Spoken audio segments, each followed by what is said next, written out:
जातो तिथे आम्हाला पहिल्यांदा पोलिसांची नोटीस हातात पडते की तुम्ही प्रक्षोभक बोलायचं नाही. उस्मानाबादचे पोलीस चांगले आहेत, त्यांनी आम्हाला कोणतीही नोटीस दिली नाही, त्यांचे आभार. आम्ही त्यांना सांगतो की आम्ही गांधी आंबेडकरांची माणसं आहे, आम्ही प्रक्षोभकसाठी नाही, आम्ही समाज जोडण्यासाठी येतो, आम्ही समाज तोडण्यासाठी येत नाही. आम्ही पण प्रत्येक ठिकाणी स्वागत नोटिसीने होतं अशी आता सवय लागली. इथे थोडा आश्चर्याचा धक्का बसला. खासदार महोदय आणि आमदार महोदय या शाळेचे विद्यार्थी आहेत असा सार्थ उल्लेख झाला. भाई उद्धवरावजी पाटील, मी पण तुमच्या शेजारचा परभणीचा आहे, त्यामुळे ही नावं मला काही अपरिचित नाही. ते शेका पक्षाचे फार सुवर्ण काळाचे दिवस होते की इकडे भाई उद्धवराव पाटील होते, परभणीमध्ये अण्णासाहेब गव्हाणे होते, तिकडे आत्ताच नुकतेच ज्यांचं निधन झालं केशवरावजी धोंडगे होते. ही माणसं होती. या माणसांनी कधीही पार्टी बदलली नाही. भाई उद्धवरावजी पाटील आणि कॉम्रेड दत्ता देशमुख संगमनेरचे यांना यशवंतराव चव्हाण साहेबांनी सांगितलं होतं की तुम्ही दोघं काँग्रेसमध्ये या. आधी एकाला नंतर दुसरा सांगितलं की तुम्हाला मी मुख्यमंत्री करतो. त्यांनी कोणताही जुमला केला नाही. मला ह्या शाळेबद्दल खात्री आहे की ओमराजे निंबाळकर आणि कैलासभाऊ पाटील सुद्धा ते करणार नाही. आता तानाजी सावंत कोणत्या शाळेत शिकले त्याची काही मला माहिती नाही. शिकले असतील तर उत्तम आहे, नसतील तरी उत्तम आहे. पण तानाजी सावंतांचं एक स्वप्न आहे, ते मात्र विसरू नका. ते बोल त्यांचे विसरू नका. ते फक्त या उस्मानाबादसाठी नाही. तानाजी सावंतांचं स्वप्न, तानाजी सावंत मोठा माणूस आहे आणि ते पूर्ण राज्याचं स्वप्न पाहतात, एका जिल्ह्याचं पाहत नाहीत. राज्याचं त्यांचं स्वप्न असं आहे की मी महाराष्ट्र भिकारी बनवेन, हे त्यांचं स्वप्न आहे. तेव्हा पुढच्या निवडणुकीनंतर जर इथे सगळ्यांना हातात कटोऱ्या घ्यायच्या असतील माझ्या सगळ्यात, तर तानाजी सावंतांना प्रचंड मताने निवडून आणा. आपल्या हातात भिकेची कटोरी आल्याशिवाय राहणार नाही. असाही त्यांच्या शीर्ष नेत्यांनी भिकेची वेळ आणलेली आहे. मी त्याच्यावरती बोलणार आहे. अत्यंत पसरवलेला धार्मिक उन्माद आणि अत्यंत भंकस असा राष्ट्रवाद, याच्यावरती यांचा डोलारा उभा आहे. अर्थकारणावरती पण मी थोडा वेळ बोलणार आहे आणि नंतर मी आपली रजा घेईन. किळसवाण्या व्यक्तिवादावर पण मी बोलणार आहे की या देशाचे पंतप्रधान सगळीकडे त्यांना स्वतःची एकच माणूस असतो. तुम्ही पाहिलं ते राम मंदिरच्या उद्घाटनाच्या वेळेला एकटेच त्या कॉरिडॉर मधून कुठून कुठे एवढे फिरतात काय माहिती, एवढ्या किलोमीटर लांबीचे कॅमेरा त्यांच्या सोबत असतो. प्रभू रामचंद्र आमचे लल्ला, राम लल्ला, त्यांना काही सेकंद दाखवलं, पण मोदीजी मात्र बराच वेळ तिकडे होते. मी तर लोकांना म्हणालो की जाऊन जरा बघा की आत रामाचीच मूर्ती आहे का, यांनी यांचाच पुतळा केला तेही एकदा बघायचं. किळसवाना व्यक्तिवाद, या देशात अशी माणसं होती जी सर्वोच्च पदावर राहून सुद्धा त्यांची स्वप्न फार वेगळी होती. मी वल्लभभाई पटेलांचा किस्सा सगळ्या सभांमध्ये सांगत असतो की या देशात अशी माणसं होऊन गेली जी सर्वोच्च जागी बसली, पण त्यांच्या आकांक्षा काही वेगळ्याच होत्या. मी ते उदाहरण देतो की गांधीजींनी जेव्हा ठरवलं की इंग्रज आपल्या सत्याग्रहींना अटक करतात आणि अटक केल्यानंतर इंग्रज आपल्या फोडाफोड करण्यासाठी भारतीयांमध्ये फोडा आणि छोडा हे राबवण्यासाठी इंग्रज 7 वार त्यांना काम देतात. म्हणजे ब्राह्मण असेल सत्याग्रही तर त्याला म्हणतात तू पोलिसला मदत कर, आणि दलित असेल तर त्याला म्हणतात की तू पायखाना साफ कर. आणि गांधीजीने ठरवलं की हे चक्र उलट करायचं, आपल्याला जाती तोडायच्या. म्हणून जो तथाकथित उच्च जातीचा त्यांनी तथाकथित खालचं काम करायचं, म्हणजे त्यांनी पायखाना साफ करायचा. सरदार पटेलांचं एक पत्र आहे महात्मा गांधींना की बापू मैं जब जब जेल में जाता हूं तो आपका ये बामन, म्हणजे महादेवभाई देसाई, इसको भी आप मेरे साथ भेजते हो और इसलिए मुझे पैखाना साफ करने का अवसर नहीं मिलता. या देशातल्या सर्वोच्च माणसाचं स्वप्न, मी पैखाना साफ करून देशाची सेवा करावी, माझ्यावर सतत कॅमेरा असावा, हे या देशातल्या सर्वोच्च माणसांचं स्वप्न नव्हतं. हे गाडीत बसले, त्यांचा व्यक्तिवाद इतका घाणेरड्या टोकाला गेलाय की मोदीजी गाडीत बसले ड्रायव्हरच्या शेजारी तरी स्वतःवर लाईट लावून ठेवतात, असा पंतप्रधान देशाने पाहिला नाही. या देशाची मती मारी गई हे म्हणतात हिंदीमध्ये, तसं काहीतरी झाल्यासारखं मला वाटतं की हा देश डॉक्टर मनमोहन सिंग, केम्ब्रिज विद्यापीठातून शिकणारा माणूस, त्याला हा देश मौनी बाबा म्हणतो, आणि ज्याच्या डिग्रीचाही पत्ता नाही त्याला हा देश विश्वगुरु म्हणतो. ही या देशाची आशा आहे. ही अत्यंत वाईट अवस्था आहे. सरदार पटेलांचा भव्य पुतळा केलाय, पण सरदारांच्या पुतळ्याबाबत मत काय होतं? गांधीजींची हत्या झाल्यानंतर जेव्हा मागणी होत होती की बिर्ला हाऊसमध्ये गांधीजींचं स्मारक करावं, तेव्हा सरदार पटेलांनी नेहरूंना पत्र लिहिलं आणि सरदार पटेल म्हणाले की बापूजींचं स्मारक हे दगड विटा आणि पुतळे यात असू शकत नाही, बापूचं स्मारक हे त्यांच्या काम पुढे नेण्यात ते स्मारक आहे. त्या सरदार पटेलांचा पुतळा उभा केला. राष्ट्रपुरुषांना नको, त्यांचे फक्त प्रतीक पाहिजे, त्यांचा विचार यांना नको. आणि एक अत्यंत घाणेरड्या प्रकारचा असा एक व्यक्तिवाद. आणि हे सगळं कुठं चाललं हे लक्षात घ्या. ही निर्भय बनवची सभा कशासाठी लक्षात घ्या. आम्ही आंदोलन करून थकलेली माणसं होतो, आम्ही घरी जायच्या तयारीत होतो. का परत सगळ्यांना इथे यावं लागलं? तुम्हाला ऐकायला का यावं लागलं ते ऐका. एका जर वाक्यात सांगायचं तर लोकशाही आणि संविधान हे जर वाचवायचं असेल तर 24 साली मोदींच्या आणि शहांच्या विरोधात मतदान करा, एवढं सांगण्यासाठी. बाकी काही सांगायचं नाही, यातून काही साधायचं नाही, कोणाचा काही राजकीय अजेंडा नाही, कोणाला कुठं जायचं नाही. हे हरल्यानंतर आम्ही घरी जाऊ आमच्या सुखाने आनंदात. पण आम्ही का उतरलो तर आमच्या मुलाबाळांसाठी आम्हाला या देशाची घटना पाहिजे आणि या देशात लोकशाही पाहिजे. लक्षात घ्या पद्धतशीर कार्यक्रम काय चाललेला आहे महाराष्ट्रामध्ये सुद्धा लक्षात घ्या. का फोडलं उद्धव ठाकरेंचा पक्ष, का सरकार तिथं बनलं, आत्ताचं जे गुवाहाटीला गेले वगैरे वगैरे तुमचे पण होते त्यात तानाजी सावंत. नशीब ही माणसं कोरोनाच्या वेळेला नव्हती. कोरोनाच्या वेळेला जर एकनाथ शिंदे मुख्यमंत्री आणि तानाजी सावंत आरोग्यमंत्री असते तर हे ऐकायला इथे श्रोते नसते आणि बोलायला वक्ते पण नसते. कोणत्या प्रकारची माणसं आणली त्या शिंदेचे एक एक माणूस पाहून. आता मी नाही बोलत होते, मी तुम्हाला एक रेकॉर्ड वाजवून दाखवणार होतो. हिंगोली मधले एक देशमुख नावाचे शेतकरी आहेत औंढा तालुक्यातले, त्यांचे एक रेकॉर्ड फक्त मी वाजवून दाखवणार होतो. आता वेळ नाही म्हणून ते मागे त्याच्यावरती ते कोणीतरी भाजपचा समन्वयक त्यांना फोन करतो. ही सगळी यंत्रणा, सरकारी यंत्रणा आपल्या पैशाने चालली आहे, भारतीय जनता पक्षाचा प्रचार आपल्या पक्षाने चाललाय, लक्षात ठेवा. 13 कोटीचा मांडव कालचा, ज्याच्यात 13,000 लोक सुद्धा आले की नाही माहित नाही, तो आपल्या खर्चाने गेलाय, टॅक्स पेअर्सचा पैसा वापरला आणि तो गेलाय. तो त्यांना विचारतो की तुम्ही मोदींना मत देणार का? ते म्हणतात मी देणार नाही, कारण मोदींनी काय काय केलं त्याचा पाडा वाटतात. आणि तो शेतकरी पुढे म्हणतो तेव्हा आता भारतीय जनता पक्षाचे लोक टीव्हीवर दिसले तरी आम्हाला टीव्ही फोडा वाटतो, इथपर्यंत अवस्था आहे. ही अवस्था आहे हिंगोली जिल्ह्यातला आमच्या शेजारच्या शेतकऱ्याचं हे म्हणणं आहे. अत्यंत वाईट प्रकारचा व्यक्तिवाद, अत्यंत वाईट प्रकारचं राजकारण आहे. धर्माचा अर्थ काय आणि धर्माचं यांनी आपला सगळं धर्म यांनी हायजॅक केला का काय अशी परिस्थिती आहे. अयोध्येमध्ये झालं राम मंदिर, सगळ्यांना आनंद झाला, हिंदूंना झाला. मी काही मुस्लिम बांधव सुद्धा पेढे वाटताना पाहिले की ठीक आहे एकदाचा हा प्रश्न मिटलेला आहे. जे चाललं होतं वर्षानुवर्ष एकदाच ते संपलेलं आहे, हा देश आता स्थिर होईल. धार्मिक राजकारणाचा एक कालखंड झाला ज्याच्यामध्ये अडवाणींनी ती रथयात्रा काढली आणि भारतीय जनता पक्ष केवळ तेवढ्या जोरावर सत्तेत आला. आता निदान ते संपू द्या असे या देशातल्या प्रत्येकाची भावना. तुमचा राम आणि आमचा राम यात मोठा फरक आहे, लक्षात घ्या. काय झालं असे हे जे आहे जे काही चाललंय त्यामध्ये धार्मिक राजकारणाचा भाग लक्षात घ्या. धार्मिक भाग मी सुद्धा हिंदू आहे. आम्ही भारतीय जनता पक्षाच्या अनेक नेत्यांपेक्षा चांगले हिंदू आहोत, कारण आम्ही वेद आणि उपनिषद वाचलेले आहे. आमचा राम हा आजचा नाही. राष्ट्रीय स्वयंसेवक संघ 1925 ला स्थापन झाला. आमचा राम हजारो वर्ष चालत आलेला आहे. आणि आम्ही खेड्यातली मंडळी, मी पण गावातला आहे, परभणीतलं आहे, का वालूर नावाचं गाव आहे माझं. आम्ही खेड्यातली मंडळी, तुम्ही जन्माला यायच्या असून आधीपासून आमचे पूर्वज भेटल्यावर राम राम म्हणतात एकमेकांना. तो आमचा राम आहे. आमचा राम हा राजीवरोचन राम आहे. तो असा क्रुद्ध होऊन सतत बाण हातात घेऊन ताणून कोणत्या तरी धर्माच्या लोकांना मारणारा राम नाही. आमचा राम हा शांत शीतल राम आहे. आमचा राम कुटुंबवत्सल आहे आणि तो बायकोला घेऊन सोबत सगळीकडे जातो. तो आमचा राम. आमच्या रामाचं तुम्हाला तुमच्याकडून ऐकण्या एवढी वाईट वेळ आमच्यात आली नाही. आमचा राम आणि आम्ही पाहून घेऊ, आमचा धर्म आणि आम्ही पाहून घेऊ, आमचा देव आणि आम्ही पाहून घेऊ.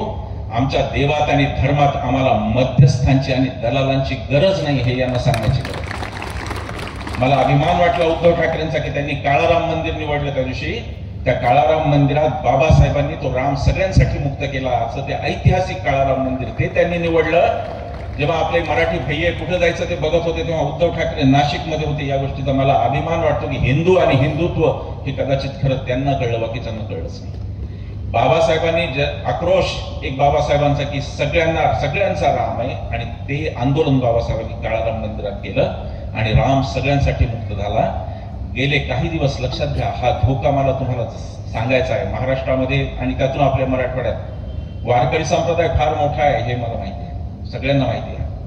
इथे अनेक, आता ही संतांची भूमी आहे. आता मी इथे बोलतो, इथे तेरला गोरोबा काका आहेत शेजारी, ही संतांची भूमी आहे. प्रत्येक जिल्ह्यात संत आहेत आणि फार मोठ्या पातळीवर अध्यात्माला नेलेले, हिंदू धर्माला नेलेले संत या मराठवाड्यात.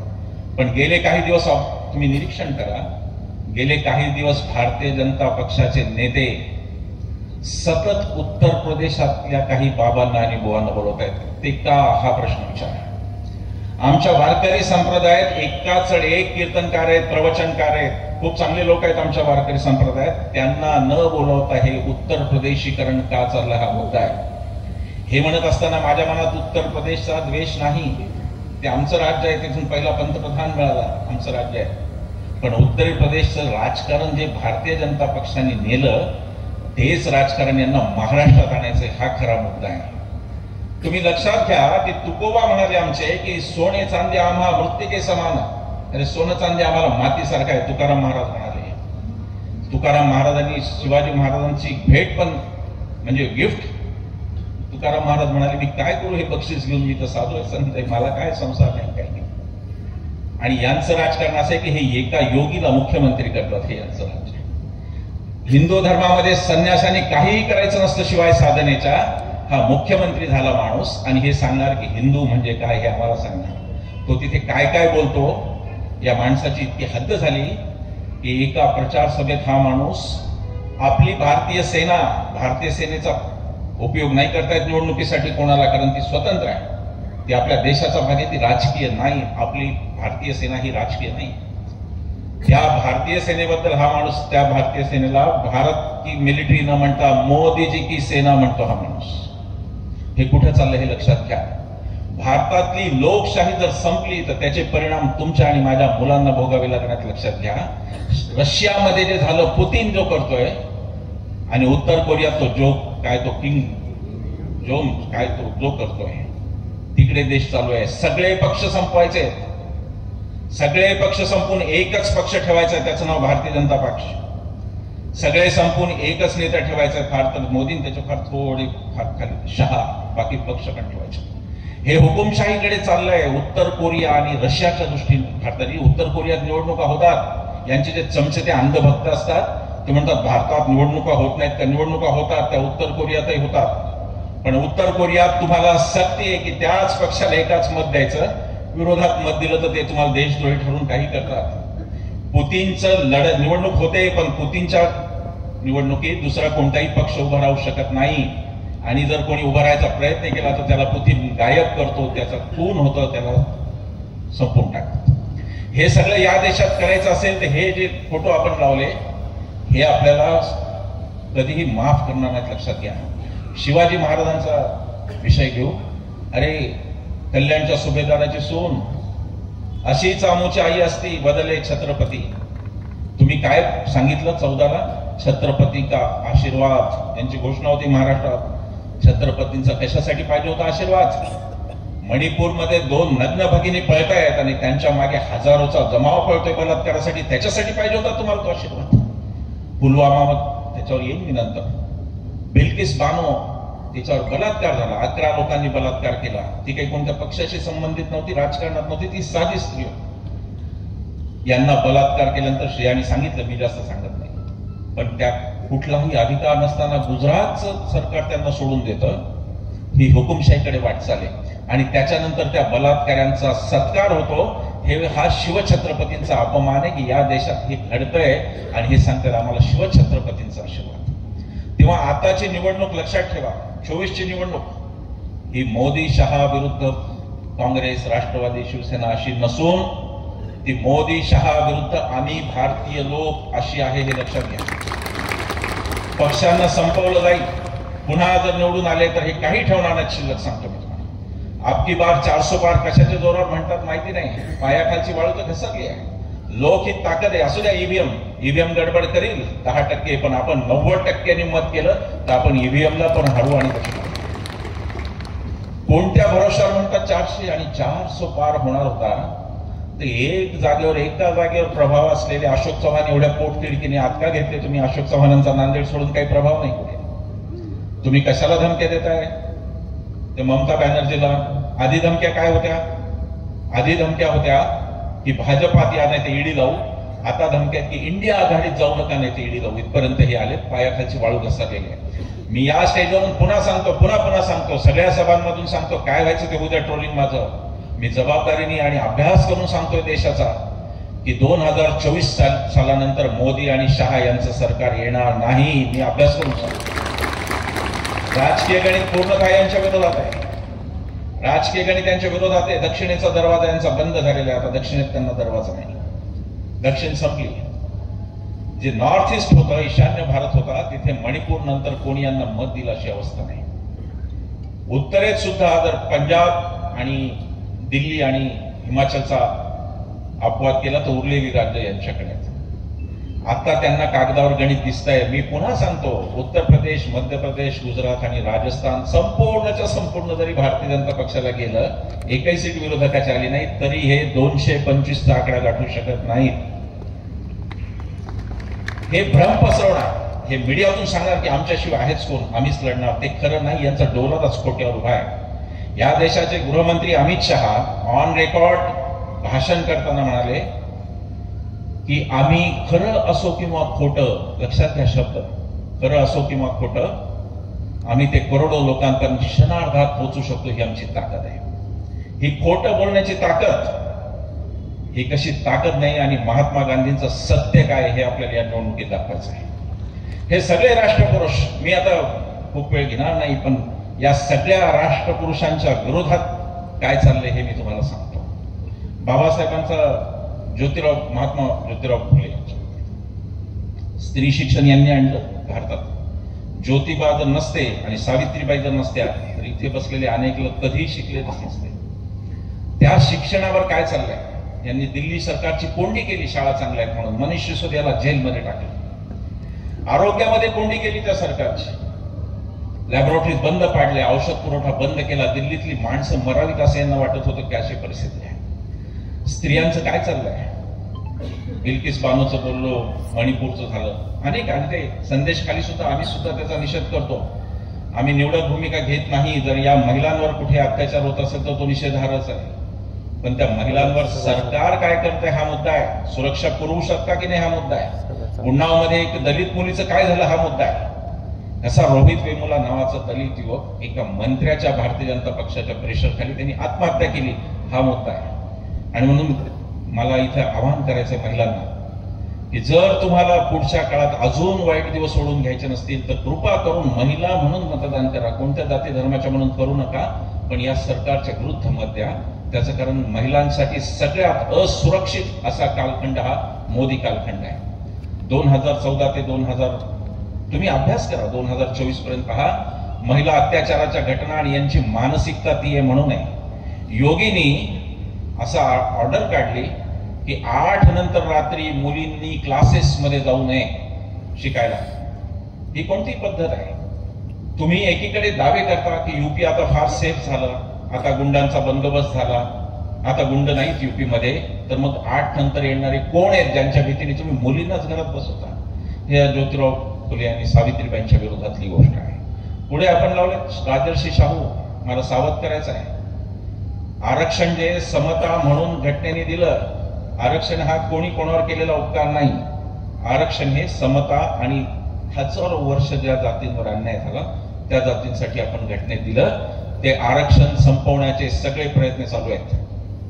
लॅटरल एंट्री असा एक नवा आणलाय आणि त्याच्यामध्ये संघाचे स्वयंसेवक सेक्रेटरी पदाच्याही वरची पदं घेत आहेत आता.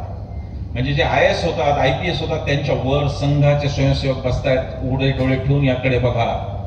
आरक्षण कागदावर संपवलेलं नाहीये, कागदावर आरक्षण कायम आहे, पण लॅटरल एंट्री नावाचा प्रकार करून ते आरक्षण तसं वळवण्यात आलेलं आहे.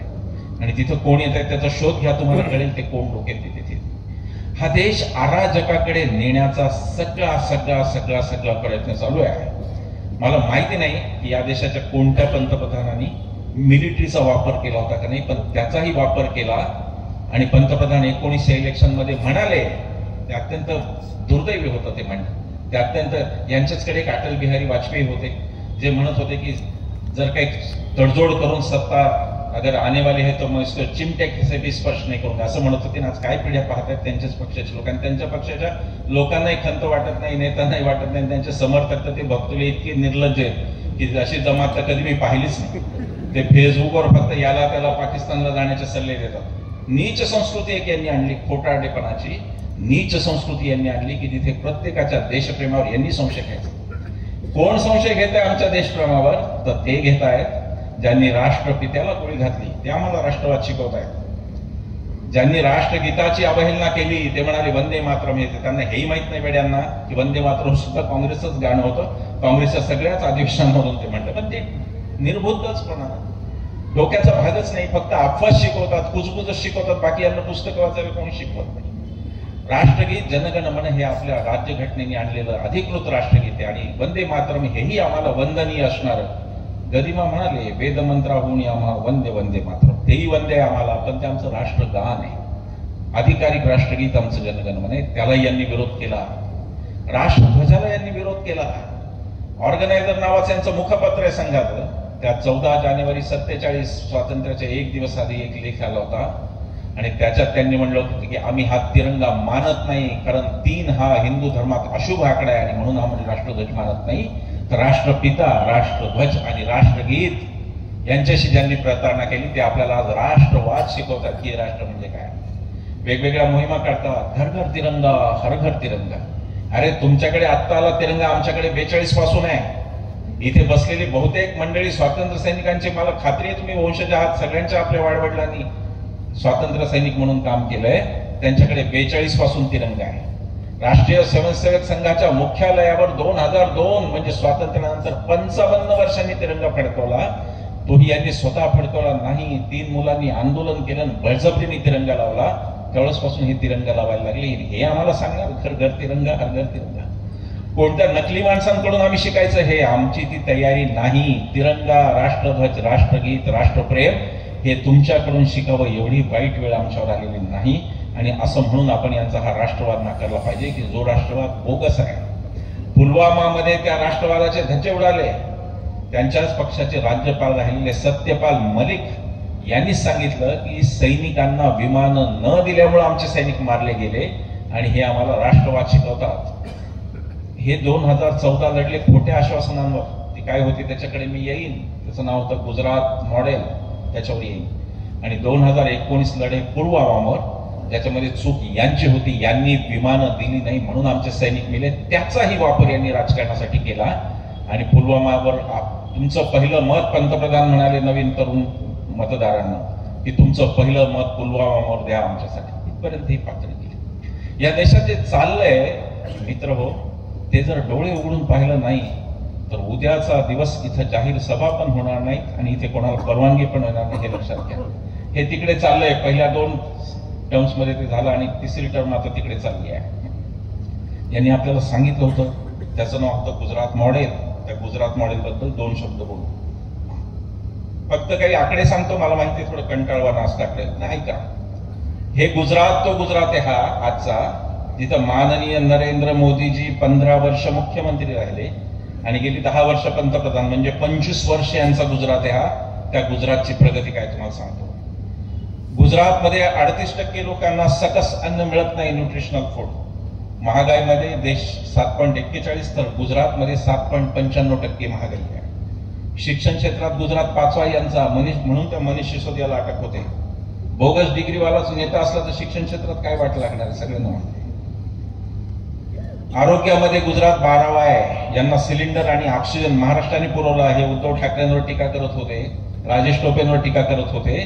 गुजरातला ऑक्सिजनचे सिलेंडर कोरोनात महाराष्ट्राने पुरवले पंतप्रधानांच्या राज्याला.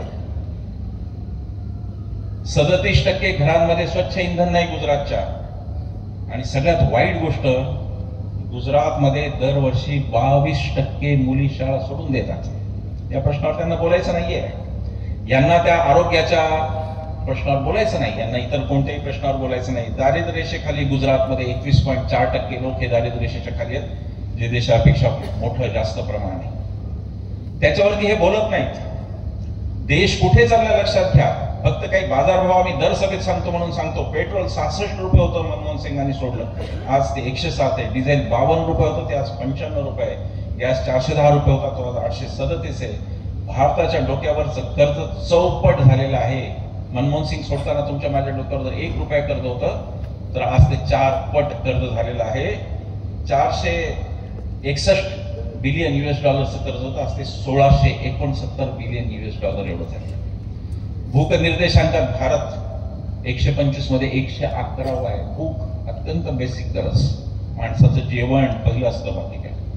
तिथे भारत पिछाडलेला आहे. देशामध्ये उपासमारी होतीये, भूक बळी जात आहेत आणि हे आपल्याला कोणता तरी भलताच विकासाचं सांगतायत.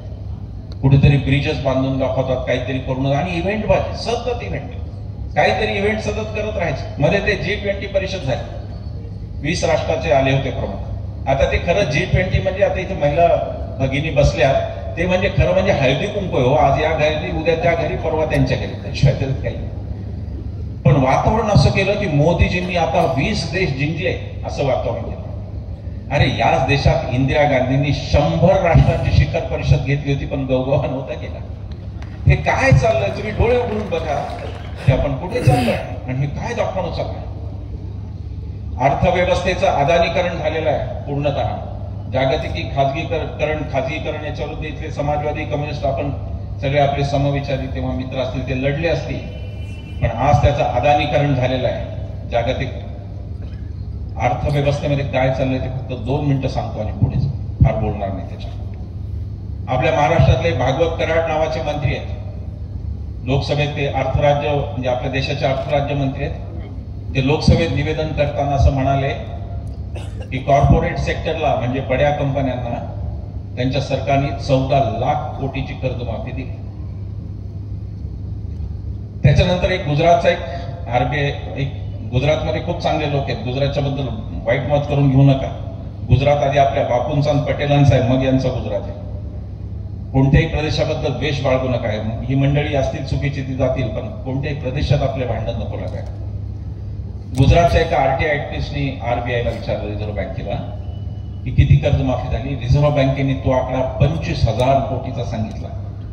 याचा अर्थ 9 लाख कोटीला संसदेलाच फसवलं यांनी, हे लक्षात घ्या. खरा आकडा कोणता हे सांगायला मोदीजींचा, सरकारचा आणि खरेपणाचा काही एक संबंध नाही.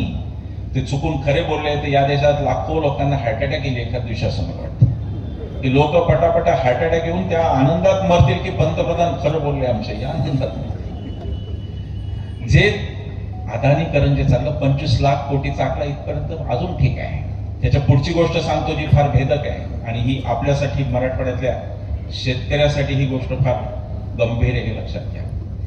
त्याच मराठवाड्याच्या राज्यमंत्र्यांनी मोदी सरकारमधल्या असं सांगितलं त्याच निवेदनात की शेतकऱ्यांना मात्र 1 रुपयाची सुद्धा कर्जमाफी दिलेली नाही, हे त्यांनी सांगितलं.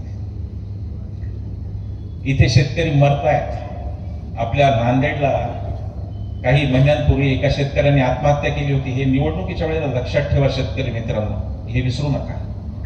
त्याने आत्महत्येच्या चिठ्ठीत असं लिहिलं होतं की माझ्या कुटुंबाची, मला जाळण्याचा पैसा जाळण्या इतका असण्याची पण माझ्या कुटुंबाची ऐपत नाही, म्हणून मी जाळून घेऊन आत्महत्या करतोय, त्यांनी सांगितलं. कैलास भाऊ, तुमचं विधानसभेचं अधिवेशन चालू होतं, नागपूरचं हिवाळी अधिवेशन.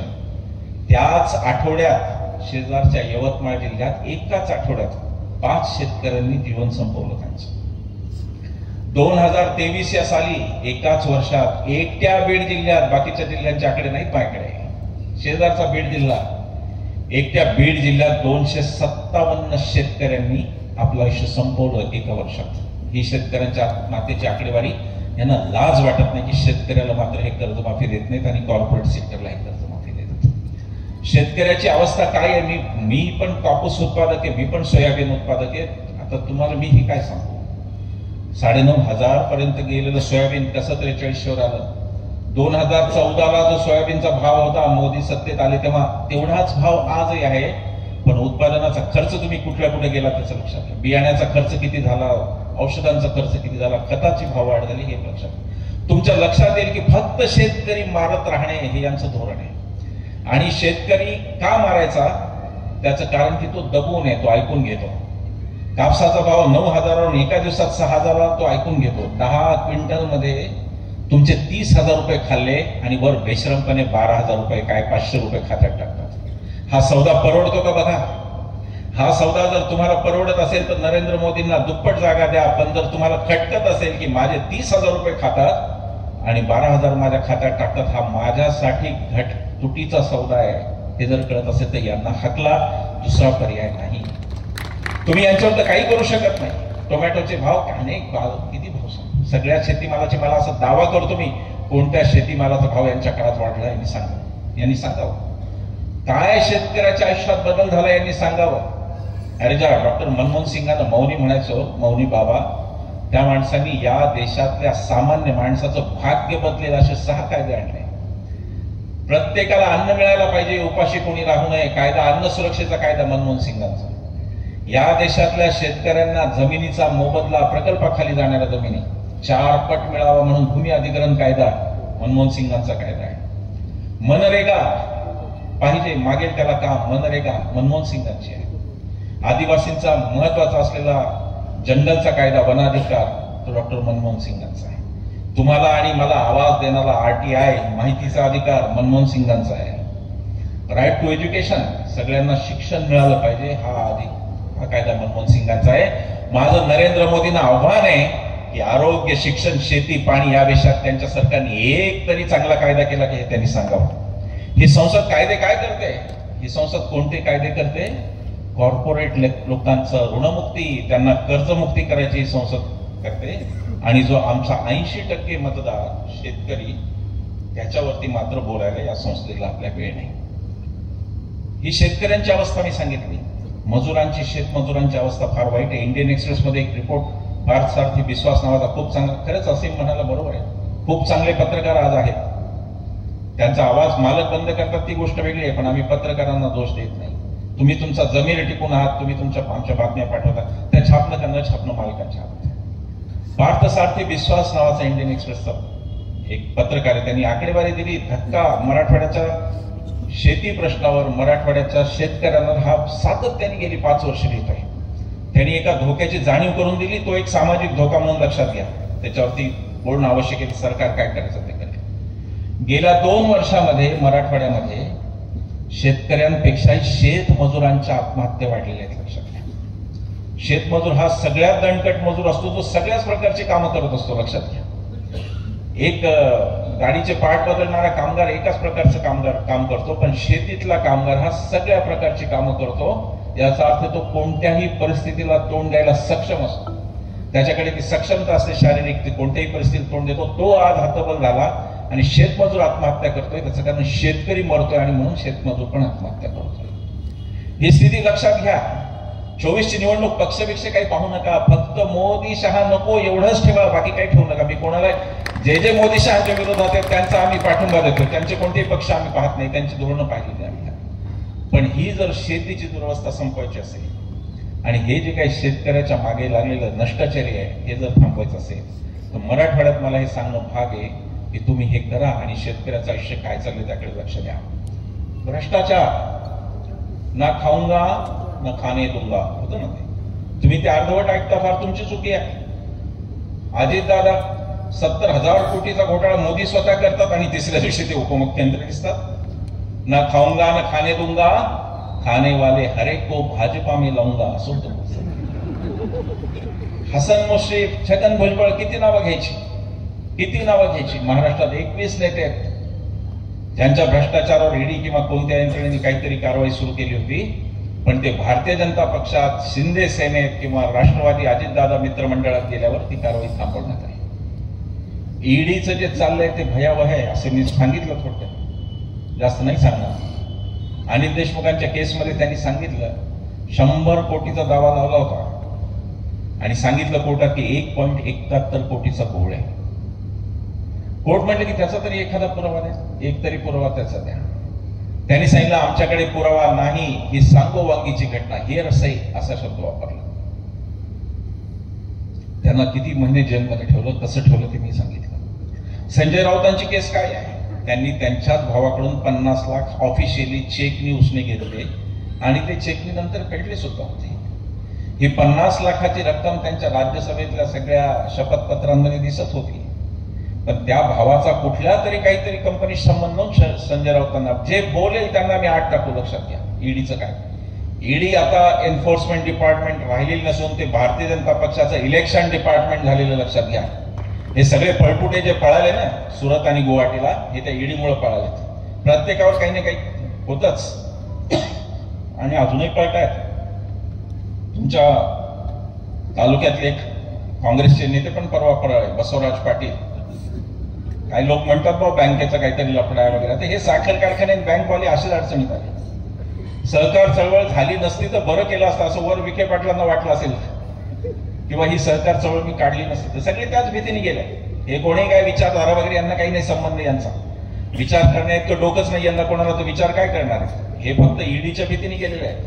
एकनाथ शिंदे यांच्या पीएला सचिन जोशी असं काहीतरी बहुधा नाव आहे त्यांचं. त्यांना जेव्हा ईडीने ताब्यात केलं तेव्हा ते सत्तांतराची हालचाल सुरू झाली.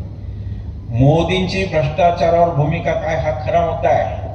इकडे सांगायचं ना खाऊंगा ना खाणे दूंगा आणि तिकडे 70,000 कोटी खाणाऱ्या त्यांनीच आरोप केला त्यांना तिथे उपमुख्यमंत्री करायचं. सगळे भ्रष्ट भाजपाचे लक्षात घ्या. कृपाशंकर सिंग त्यांना जौनपूर मधून तिकीट दिलंय. हेच कृपाशंकर सिंग होते ज्यांच्यावर हेच देवेंद्र फडणवीस विधानसभेत आरोप लावत होते की 400 एकर बेनामी जमीन यांची कोकणात. हेच देवेंद्र फडणवीस होते आणि हेच कृपाशंकर सिंग आहेत जे आता जौनपूर मधून भारतीय जनता पक्षाच्या तिकिटावर लढतात. भ्रष्टाचारावर यांची भूमिका काय. समृद्धी महामार्ग कोणी खाल्ला. पुढे तुमचं सरकार येणार आहे. मी तुम्हाला सांगतो महाविकास आघाडी मी तुम्हाला गॅरंटी देतो महाराष्ट्रात तुमचं सरकार येणार आहे.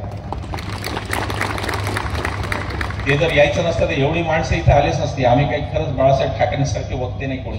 ही माणसं आली ती ग्वाही द्यायला. कॅमेरामन भाऊ माझी विनंती आहे की हे फिरवा. याच्यासाठी नाही की आमच्या सभेला एवढी माणसं आली. याच्यासाठी की मोदी शहांना पाडण्याची इच्छा असलेली एवढी माणसं आली. काय भूमिका आहे. तुमचं सरकार येईल त्या दिवशी पहिलं काम करा यांचा खोटारडा आयटी सेल पहिला बंद पाडा. सिद्धरामय्यांनी ते केलं कर्नाटकात. सिद्धरामय्यांनी पहिलं काम केलं की यांचा आयटी सेल जिथून खोट्याची फॅक्टरी झूट की फॅक्टरी प्रत्येक नेत्याचे मॉर्फ केलेले खोटे फोटो बायकांबरोबरचे चारित्र्यहानी करणारे खोटे ते पहिलं काढा. आणि दुसरी गोष्ट मी सांगतोय शिवसेना ओरिजिनल काँग्रेस आणि राष्ट्रवादी ओरिजिनल तिघांना मी सांगतोय दुसऱ्या दिवशी या समृद्धीची चौकशी सुरू करा. यांच्यातले अर्धे जेलमध्ये जाणार. समृद्धी महामार्गाची चौकशी करा. आणि तुम्ही ती केली नाही तर आम्हीच तिथे येऊन मंत्रालयात उपोषणात बसू तुमच्या पुढे. आम्ही निर्भय बनो चालू ठेवणार. निर्भय बनो बंद होणार नाही. निर्भय बनो जनतेचा आवाज म्हणून चालू राहील. आणि आज आम्ही ज्यांना पाडा म्हणतोय जे निवडून या म्हणतोय ते निवडून आल्यावर उद्या त्यांचाही जर कारभार चुकीचा झाला तर पुन्हा आम्ही तिथे आहोत हे मी तुम्हाला सांगतोय.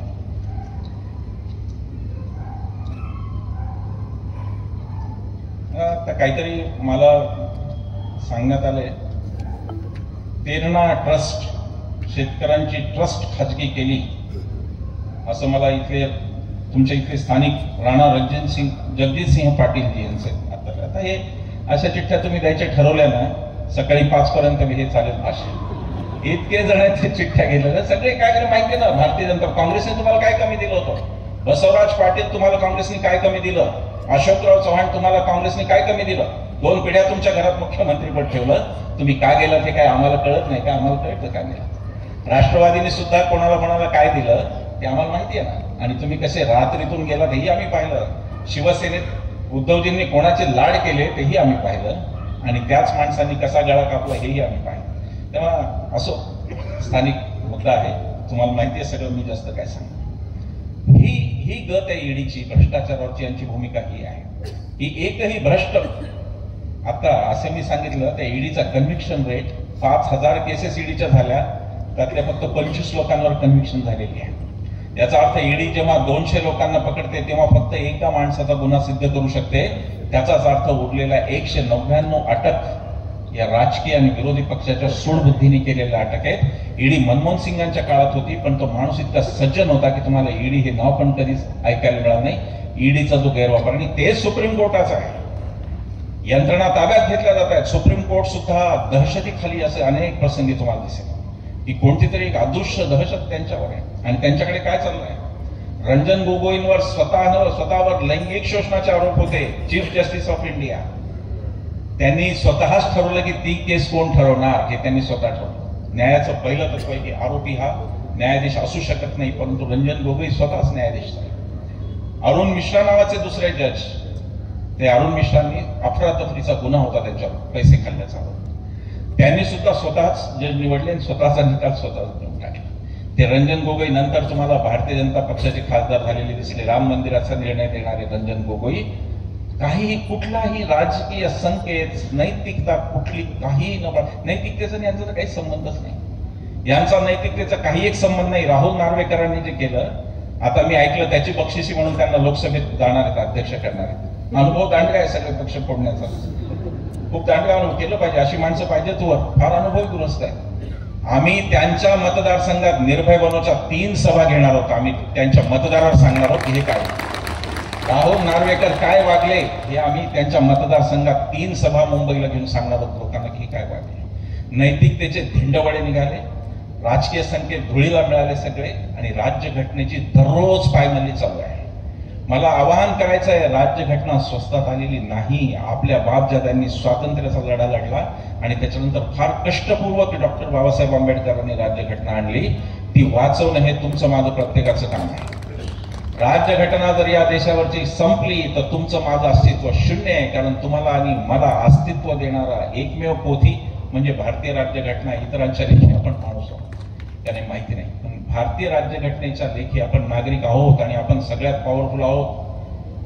आम्हाला आंदोलनांमध्ये विचारलं जायचं की कायदे काय संसदेत बनतील का, कायदे काय जंतर मंतरवर बनतील का, आणि त्याला आम्ही असं उत्तर द्यायचो की कायदे संसदेतच बनतील, पण संसदेला सार्वभौमत्व दिलं कोणी तर भारतीय राज्यघटनेने. आणि भारतीय राज्यघटना कोणी स्वीकारली तर we the people of India. आणि म्हणून आम्ही भारतीय लोक संसदेपेक्षा जास्त सार्वभौम आहोत, कारण आम्ही संसद निवडतो, संसद आम्हाला निवडत नाही. तेव्हा ही संसद, हे सरकार, हे न्यायालय आणि हे सगळा चौथा खांब आणि ही लोकशाही आणि ही राज्यघटना टिकवायची असेल तर आता तुम्हाला यांच्यावर काहीतरी निर्णय घ्यावा लागेल. यांनी पीएम केअर फंड नावाची गोष्ट काढली. याचा पैसा कुठून येतो बघा, भारतीय जनता पक्षाचा पैसा. नोटाबंदी हा, आपल्याला लोकांना वाटते की नोटाबंदी हा ही चूक होती, तसं नव्हतं. नोटाबंदी चूक नव्हती, नोटाबंदी हा सुनियोजित भ्रष्टाचार आहे. मला सांगा की धाराशिव मधल्या एका तरी व्यापाऱ्याला काळ्या नोटा बुडाल्या म्हणून एखाद्या श्रीमंत माणसाला हार्ट अटॅक आला का? आला नाही. त्याचं कारण सगळे पैसे नोटा बदलून देणारी, 20% कमिशन घेऊन नोटा बदलून देणारी यंत्रणा कार्यान्वित होती. ती कोणाची होती हा प्रश्न विचारा. अहमदाबादची एक बँक, अहमदाबाद जिल्हा बँक, ज्याच्यावर माननीय अमित शहाजी डायरेक्टर होते, या बँकेने 5 दिवसात 845 कोटी रुपये बदलून दिले. भारतीय जनता पक्षाच्या ताब्यात असलेल्या गुजरात मधल्या 11 सहकारी बँकांमधून 3000 कोटीच्या वर नोटा बदलून दिल्या. पण नंतर उस्मानाबाद बँक मात्र ते करते, त्याला फ्रॉड म्हणलं गेलं. थोडक्यात उस्मानाबाद बँकेने, बीड जिल्हा बँकेने करायचं नाही, ते फक्त गुजरातच्या बँका करणार आहेत. 3000 कोटी यांनी रेग्युलराइज केले. नोटबंदीला कृपा करून चूक समजू नका, नोटबंदी हा सुनियोजित घोटाळा होता. आणि नोटबंदी नंतर कोणत्या पक्षाची मोठमोठी कार्यालय कोणत्या जिल्ह्यात झाली ते मी तुम्हाला सांगायला नको. दुसरा यांचा घोटाळा परवा सुप्रीम कोर्टने थांबवला. तो घोटाळा होता इलेक्टोरल बॉन्ड्स. इलेक्टोरल बॉन्ड म्हणजे आम्ही तुमचं काम करायचं सरकारमध्ये बसून अदानीचं, त्या बदल्यात अदानीने आम्हाला पैसे द्यायचे आणि किती पैसे दिले हे विचारायचा लोकांना अधिकार नाही. सुप्रीम कोर्टाने अफिडेव्हिट दिलेलं आहे. हे सरकार इतकं निर्लज्ज सरकार आहे. यांनी सुप्रीम कोर्टात अफिडेव्हिट दिलं होतं की पैसे कुठून येतात उमेदवाराचे हे जाणून घेण्याचा मतदाराला अधिकार नाही. इतकं निर्लज्ज सरकार आहे. सुप्रीम कोर्टने ते थांबवलं. इलेक्ट्रॉल बॉन्ड्स मधून परवाच्या सभांपर्यंत मी 5270 कोटीचा आकडा सांगत होतो. आता लक्षात आलं परवा ध्रुव राठीची क्लिप पाहताना की तो आकडा 10,000 कोटी रुपये भारतीय जनता पक्षाला मिळाले. 16,000 कोटीचे एकूण इलेक्ट्रॉल बॉन्ड गेले, त्याच्यात 10,000 कोटी एकट्या भारतीय जनता पक्षाला मिळाले. आणि देशात जे उरलेले शेकडो पक्ष आहेत इतर, त्यांना मिळून, सगळ्यांना मिळून, प्रादेशिक वगैरे वगैरे वगैरे सगळ्यांना मिळून 6,000 कोटी. ही यांच्या भ्रष्टाचाराची कथा आहे. पीएम केअर फंड सुद्धा भ्रष्टाचार. भारतीय जनता पक्षाला 2,913 कोटी रुपये भारतीय जनता पक्षाला म्हणजे पीएम केअर फंडला. पण तो भारतीय जनता पक्षाचा अशासाठी म्हणायचा की तो खाजगी का सरकारी हे कोणाला माहिती नाही. हा फंड माहिती अधिकारात येत नाही. हा माहिती अधिकारातच येत नाही. त्यामुळे खाजगी का सरकारी तेच माहित नाही. तिथून 2,913 कोटी आपल्याच कंपन्यांनी, इंडियन ऑइल सारख्या जे महाग आपल्याला पेट्रोल विकतात, त्यांनी 2,913 कोटी रुपये टाकून दिले. यांचे बसवराज यत्नाळ नावाचे, बसवगौडा यत्नाळ नावाचे आमदार आहेत कर्नाटकाचे, त्यांनी उघड धमकी दिली आणि ते म्हणाले की जर माझ्या विरुद्ध काही बोलला तर याद राखा 40,000 करोडचा कोविड घोटाळा मी बाहेर काढेन. हे सगळं हाताळण्यासाठी हे सगळं कोणत्या दिशेने बघा, कारण आपण अडाणी लोकांना निवडून दिलं म्हणून ही हाल. अडाणी याचा अर्थ न शिकलेले लोक, त्यांना कळत नाही असं नाही. या देशात, या राज्यात वसंतदादा पाटलांसारख्या मोठ्या माणसांनी राज्य चालवलं जे काही शिकलेले नव्हते, पण ज्यांचे उद्देश वाईट नव्हते असे लोक निवडा. बाबासाहेबांना विचारलं होतं की ही घटना यशस्वी होईल का, तर बाबासाहेब असं म्हणाले की ही घटना कितीही वाईट लिहिलेली असेल पण राबवणाऱ्यांची नियत चांगली असेल तर ही यशस्वी होईल. या उलट ही घटना कितीही चांगली असेल पण राबवणाऱ्यांची नियत वाईट असेल तर ही यशस्वी होणार नाही. आपण आता दुसऱ्या काळात सध्या आपण जगत आहोत. सगळ्या गोष्टी मोडतोड करायची सगळीकडे. शेवटचा माझ्या मुद्द्यावर येतो आणि आता खरं माझे मित्र राज कुलकर्णी इथं बसले, त्यांना कधीतरी तुम्ही नेहरूंवरती व्याख्यान द्यायला बोलवा. ते नेहरू विषयातले तज्ञ आहेत. आमचे भाऊ सुद्धा कळमनुरून आले. स्वागत आहे तुमचं. या देशातल्या जो यांचा राष्ट्रवाद, भूमपक राष्ट्रवाद संघाचा, त्याचं एक अभिन्न अंग आहे, त्याचं एक अजून वैशिष्ट्य आहे म्हणजे इथल्या स्वातंत्र्य लढ्याची मोडतोड त्यांना करायची.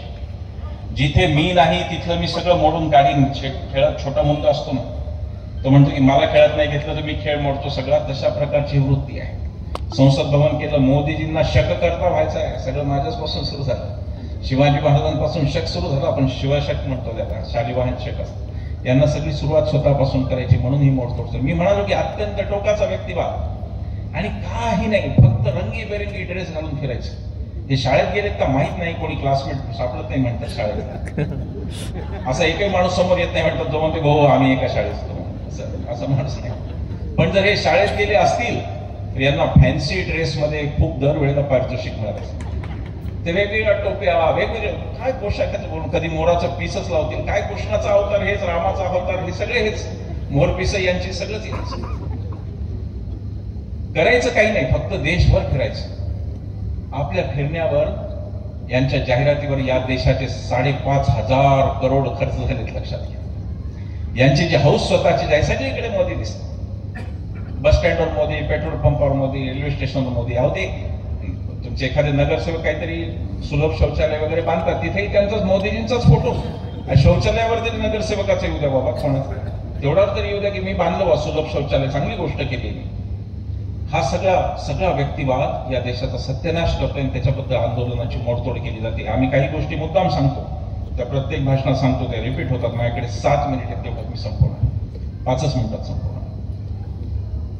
आपल्या राष्ट्रनेत्यांची बदनामी ही यांची मोहिमे लक्षात घ्या. मग ते आपले गांधीजी असोत, नेहरू असोत, सुभाषचंद्र बोस असोत, बाबासाहेब असोत किंवा सरदार पटेल असोत, या सगळ्यांच्या बदनामीची एक मोहीम तुमच्या व्हॉट्सअपवर चालते. 14 एप्रिलला बाबासाहेबांची जयंती असते, बरोबर 13 एप्रिलला मेसेज येतो की हे काय एकटे घडणे तर तिथे काय 396 समिती होती वगैरे. मग त्यांना सांगायला लागतं अरे बाबा जे दुसरे 7 होते ते कधीही आले नाही आणि म्हणून राज्यघटना लिहिण्याची जिम्मेदारी बाबासाहेबांवर पडली एकट्यावर आणि म्हणून आपण त्यांना शिल्पकार म्हणतो. हे आपल्याला त्यांना सांगावं लागतं. प्रत्येक बाबीची मोडतोड चालू आहे. गांधीजींचं आणि बाबासाहेबांचं भांडण फार रंगून सांगितलं जातं. ते कसे एकमेकांचे शत्रू नव्हते. ह्या 2 परस्पर समांतर चाललेल्या रेषा आहेत. एक माणूस अस्पृश्यता नष्ट करतो म्हणतो तोही गांधीजी आहेत आणि बाबासाहेब दुसऱ्या बाजूने लढतायत. बाबासाहेबांना स्वाभाविक त्याची झळ जास्त आहे कारण बाबासाहेबांनी भोगलेले आहे आणि म्हणून बाबासाहेब हे जास्त वेगळ्या पद्धतीने त्या प्रश्नाकडे बघतात. यांनी इतकी भांडणं रंगवली बाबासाहेबांची गांधीजीची. एक फक्त प्यारेलालजींनी नोंदवलेला किस्सा आहे, तेवढा सांगतो आणि पुढे. प्यारेलालजी हे गांधीजींचे अनेक वर्ष सचिव होते. प्यारेलालजींनी किस्सा नोंदवलाय त्यांच्या पुस्तकात की बाबासाहेबांचं जे दुसरं लग्न झालं माईसाहेब आंबेडकरांच्या बरोबर, त्यावेळेला ते लग्न करून बाबासाहेब कारनी जात होते आणि तेवढ्यात त्यांना प्यारेलालजी दिसले. आपल्याला माहिती की गांधीजींनी घोषणा केली होती, गांधीजी म्हणजे सतत स्वतःमध्ये बदल. 2022ला सनातनी म्हणवणारे गांधीजी पुढे असं म्हणतात की आता मी पुढे त्याच लग्नांना जाईल ज्याच्यात वधू किंवा वर यापैकी एक, त्यावेळेसच्या अस्पृश्यता आता नाही पण त्यावेळेसचा अस्पृश्य असेल त्याच्याच मी लग्नाला जाईन असं म्हणतात. एक सवर्ण आणि एक अस्पृश्य याच लग्नाला मी जाईन तथा त्यावेळेस. बाबासाहेबांनी प्यारेलालजींनी लिहिलंय की बाबासाहेबांनी मला पाहिलं आणि ते गाडीतून खाली उतरले. बाबासाहेबांचे डोळे भरून आले होते आणि ते मला एवढंच म्हणाले, प्यारेलालजी आज जर बापू जिवंत असते तर माझ्या या लग्नाला नक्की आले असते कारण माझं हे लग्न त्यांच्या अटीत बसत होतं. एकमेकाबद्दल प्रेम नसलेली माणसं एकमेकांसाठी रडत नसतात कधी, ती ढोंगी असतात ती माणसं जी प्रेम करत नाहीत. हे सगळी नाती मोदी अडवाणी परिप्रेक्षात बघतात म्हणून यांना ती नातीच कळत नाही की त्या माणसांचं नातं काय. हो, त्यांच्यात मतभेद होते, असणारच. ज्या ज्या डोक्यामध्ये मेंदू असतो तिथे मतभेद असतात. बाबासाहेब आणि गांधीजी दोघांच्या डोक्यात फार प्रखर मेंदू होते आणि म्हणून मतभेद होते. ते काही कोणत्या अशा संघटनेचे सभासद नव्हते दोघंही की जे दक्ष म्हणले की दक्ष विचारत नाहीत का दक्ष म्हणून ते विचारत नाहीत, अशा संघटनेच्या नव्हते. ते त्या परदेशी संघटनेचे नव्हते जी लोकांना स्वदेशी शिकवते. पण गणवेश मात्र बेल्ट असतो, पॅन्ट असते, त्याच्यात धोतर घाला ना, भारतीय अभिमान पाहिला, धोतर घाला. धोतर नसतं त्यांच्याकडे, ते गणवेश आणि तिकडचे बँड पण ती वेगळीच वाद्य असतात, आपली पण नसतं. अरे मृदंग घेऊन काढा की दसऱ्याचं संचलन, काय प्रॉब्लेम आहे? मृदंग भारतीय वाद्य आमचं, ते नाही काढत, दुसरे ड्रम वाजवत असतात असं. तर बाबासाहेब आणि गांधीजींमध्ये मतभेद होते, पण ते कुठे मिटवायचे हे दोघांनाही माहिती होतं. नाहीतर गांधीजींचे प्राण जायला लागले तेव्हा बाबासाहेबांनी 4 पावलं मागे घेऊन पुणे करार केला नसता, लक्षात. पण ते सांगायचं नाही, खोटं नाटक पसरत राहायचं. सरदारांच्या बाबतीत बोलायचं, नेहरूंच्या बाबतीत बोलायचं. सरदार पटेल पंतप्रधान झाले असते तर, निबंधाचा विषय ते आपण लिहायचो ना, सूर्य उगवला नाही तर. अरे सरदार प्रकृतीने त्या स्थितीत नव्हते. सरदारांनी पूर्वीच कळवलं होतं काँग्रेसच्या सगळ्या कार्यकर्त्यांना की आता कदाचित माझी थेट जाण्याचीच बातमी येईल, माझ्या आजारपणाची पण बातमी येईल, असं माणूस पंतप्रधान पदाच्या शर्यतीत असतो. त्या सरदार पटेलांचा एक किस्सा, काकासाहेब गाडगीळ पुण्याचे खासदार होते आणि मंत्री राहिले पहिल्या मंत्रिमंडळात. काकासाहेब गाडगीळांनी किस्सा लिहिलाय, नेहरू पटेल भांडण यांनी किती रंगवलं ते बघा. आणि त्याच्यासमोर हा किस्सा, पथिक नावाच्या पुस्तकात त्यांचे किस्से, पथिक नावाचं आत्मचरित्र काकासाहेब गाडगीळांनी त्यात तो किस्सा आहे. आणि त्यात ते असं म्हणाले की मृत्यूच्या काही दिवस आधी सरदार पटेलांनी मला बोलवलं आणि मला म्हणाले, म्हणजे काकासाहेब गाडगीळांना म्हणाले की मला तुझ्याकडून 2 वचनं पाहिजे आहेत. पहिलं वचन हे की मी ज्या दिवशी जाईन त्या दिवशी दिवसभर तू जवाहर सोबत असशील, कारण माझ्या जाण्याचा धक्का जवाहरला सहन होणार नाही. आणि दुसरं वचन असं की काँग्रेसमध्ये तू असशील तोपर्यंत हयात तू जवाहरचा गट सोडणार नाहीस, हे सांगितलं. या माणसांमध्ये भांडणं असतं तर हे असं शक्य होतं. कशासाठी पटेलांनी म्हणावं की जवाहरचे साध्य काहीच गरज नव्हतं. तीच कथा सुभाषबाबूंची आहे. सुभाषबाबूंच्या बद्दल किती रंगवलं जातं. गांधी आणि सुभाषबाबू, आणि ते फेसबुकवरती यांची शेंबडी पोरं लिहितात की सुभाषबाबूंवर अन्याय झाला, सरदार पटेलांवर. अरे भाऊ, तू आडवाणी मुरली मनोहर जोशीवर अन्याय होतो तो बघ ना आधी, तो कशा यांच्यावरचा अन्याय आधी बघ, मग बघू आपण पटेल ते काही तुझ्या पहुंच्या बाहेर आहे. सरदार पटेलांचे मतभेद काय होते? मतभेद फक्त एवढे होते की सुभाषबाबू असं म्हणत होते की आपण आता हिटलर आणि मुसोलिनीची मदत घेऊन का होईना पण इंग्रजांना हकललं पाहिजे. आणि गांधी, नेहरू आणि पटेल असं म्हणत होते की जे स्वातंत्र्य हुकुमशहाच्या जोरावर येईल तिथे लोकशाही नांदणार नाही, म्हणून तो प्रस्ताव त्यांना मान्य नव्हता. एवढेच मतभेद होते, बाकी काही मतभेद नव्हते.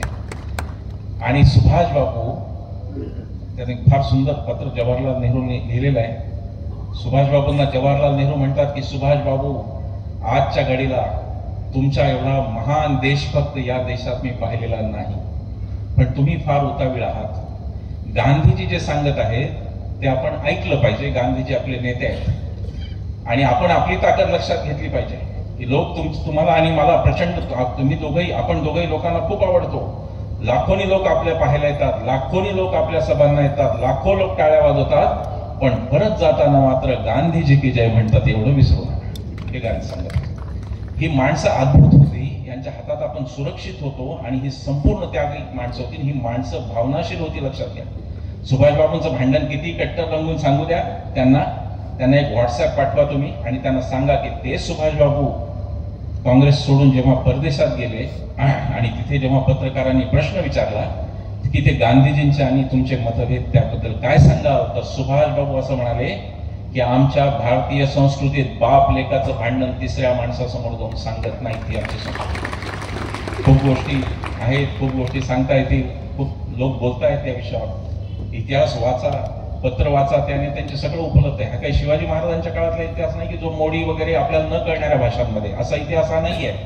हा इंग्रजीमध्ये, हिंदीमध्ये, प्रादेशिक भाषांमध्ये असला इतिहास. हा इतिहास वाचा आणि व्हॉट्सअप युनिव्हर्सिटीला पराभूत करा. शेवटी फक्त एवढंच सांगून थांबतो की 24ला तुम्ही जेव्हा मतदानाला जाल तेव्हा तुमच्या पुढे पक्ष नाहीयेत. तुमच्याकडे, तुमच्या समोर मोदी शहा की शिवाजी महाराज, मोदी शहा की महात्मा फुले, मोदी शहा की राजर्षी शाहू, मोदी शहा की डॉक्टर आंबेडकर, मोदी शहा की महात्मा गांधी, हा प्रश्न आहे तुमच्यासाठी.